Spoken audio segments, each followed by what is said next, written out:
Pokko and the Drum by Matthew Forsythe. Nice end papers. Simon & Schuster books for young readers. 2019. Pokko and the Drum by Matthew Forsythe, a Paula Wiseman book. The biggest mistake Pokko's parents ever made was giving her a drum. They had made mistakes before, like the slingshot and the llama. You can see the parents squished under there. And the balloon. But the drum was the biggest mistake. We shouldn't have given her that drum, said her father. What? Said her mother. That drum is too loud. I can't hear you. The drum was a big mistake, said her father. That sounds like a wonderful idea, said her mother, who still couldn't hear what he was saying. The next day her father said, Pokko, why don't you take your drum outside for a little while?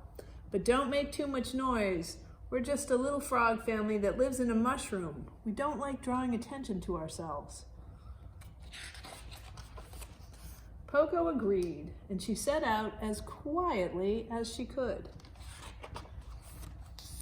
It had just rained, and the forest was sparkling like an emerald. And it was very quiet. Too quiet. Pokko started tapping on her drum just to keep herself company, but something stirred behind her.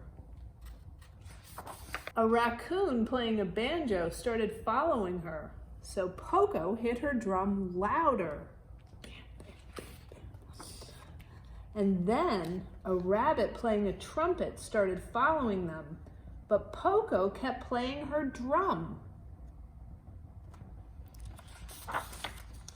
And then a wolf, who couldn't really play anything but was very happy to be near the music, joined in, and Pokko still played her drum. But then the wolf ate the rabbit, and Pokko stopped playing her drum and faced the wolf and said, No more eating band members, or you're out of the band. I'm sorry, said the wolf, and he meant it.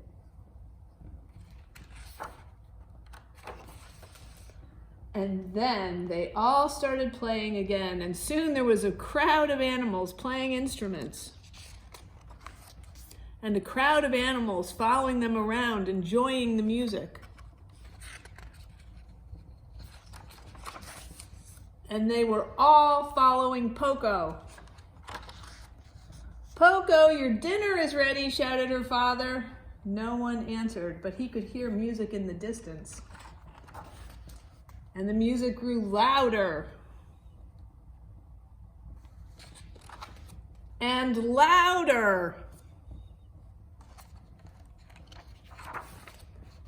until the crowd swept through the house and carried Pokko's parents off into the woods. Oh no, said her father. Oh dear, said her mother. I think that that's Pokko down in front, said her father. And you know what? What? Said her mother, who was just getting to the best part of her book. I think she's pretty good. And no one could hear what he was saying, but if they could, they all would have agreed.